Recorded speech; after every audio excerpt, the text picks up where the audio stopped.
The question of whether America, by which I mean the United States of America, I mean our society, whether America is what it was, whether America is the land of opportunity which produced over the past 200 years the greatest freedom and prosperity for the widest range of people that the world has ever seen, whether it still is the land in which people of many races, many beliefs, many origins are free to cooperate together to achieve their separate objectives, while at the same time retaining a diversity of values and opinions. Is that still America? Or is America what it has seemed to be becoming these past few decades? Is America not what it has been, not the land of promise of the past 200 years, but is it instead a land of growing bureaucracy and diminishing freedom? Is it a land of squabbling groups seeking to control the political levers of power, of divisive tendencies that are producing not merely variety, not merely diversity, but open conflict? Is it becoming instead a land of ethnic separatism rather than the land of the melting pot?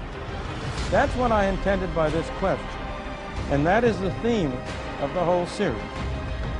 I believe the choice is still open to us, that we can still decide, you and I and our fellow citizens, which of these two directions we want to go in.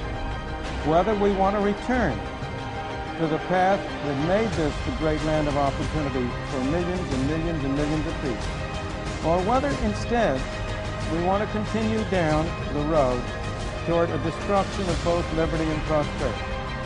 I believe very deeply that we are nearing the point of no return, that we still have the choice, but that if we continue much longer along the road that we have been going, we no longer shall have the choice, that we shall degenerate into a society which will lose that spark of creativity, that spark of independence, of freedom that we have all loved in our country.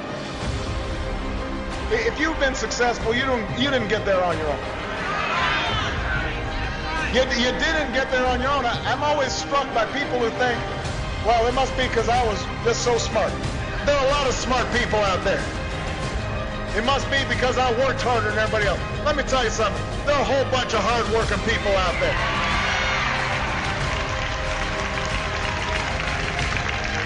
If you were successful, somebody along the line gave you some help. There was a great teacher somewhere in your life. Somebody helped to create this unbelievable American system that we have that allowed you to thrive. Somebody invested in roads and bridges. If you got a business, that you didn't build that. Somebody else made that happen. Contrary to the rumors that you've heard, I was not born in a manger. I was actually born on Krypton and sent here to save the planet Earth.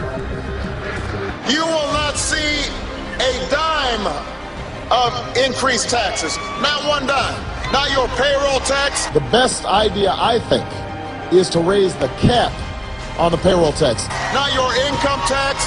Your new tax plan is going to tax me more, doesn't it? Not your capital gains tax. What I've said is that I would look at raising the capital gains tax for purposes of fairness. I think when you spread the wealth around, it's good for everybody. I think when you spread the wealth around, it's good for everybody. I'm in this race to tell the lobbyists in Washington that their days of setting the agenda are over. They have not funded my campaign. They will not work in my White House. Just this weekend, the New York Times published a list of names, a rather long list of names of people who are working on Obama's transition team or who have accepted jobs in his White House, who are either former lobbyists or who have close ties to lobbyists. The Times reports that some of those people were lobbying as recently as this year. Now, I had no doubt, and I said at the time, when I opposed the search, that given how wonderfully our troops perform, if we place 30,000 more troops in there, then we would see an improvement in the security situation and we would see a reduction in the violence. We can send 15,000 more troops, 20,000 more troops, 30,000 more troops. I don't know any expert on the region or any military officer that I've spoken to privately that believes that that is going to make a substantial difference on the situation. I had a uncle who was one of the, who was part of the first American troops to go into Auschwitz. First, Obama didn't have an uncle who served in the U.S. Army. Second, Russian forces liberated the Auschwitz concentration camp in Poland in January of 1945. Those are not statements that I ever heard when I was sitting in the pews at this church. Did I ever hear him make remarks that could be considered controversial while I sat in the church? Yes. You can walk out of a church and you can go up to a pastor and say, this is wrong. And as I said, Anderson, if I had heard any of these statements, I probably would have walked out, and I probably would have told Reverend Wright that they were wrong. But they were not statements that I heard when I was in church. You know what? Did I ever hear him make remarks that could be considered controversial while I sat in the church? She failed. She put them in internment prison camps. When it came to treating the citizens of African descent fairly, America failed. She put them in chains. The government put them on slave quarters, put them on auction blocks, put them in cotton fields, put them in inferior schools, put them in substandard housing, put them in scientific experiments, put them in the lowest paying jobs, put them outside the equal protection of the law, kept them out of their racist bastions of higher education, and locked them into positions of hopelessness and helplessness. The government gives them the drugs, builds bigger prisons, passes a 3-strike law, and then wants us to sing God Bless America? No, no, no. Not God Bless America. God damn America. That's in the Bible for killing innocent people. God damn America for treating us citizens as less than human.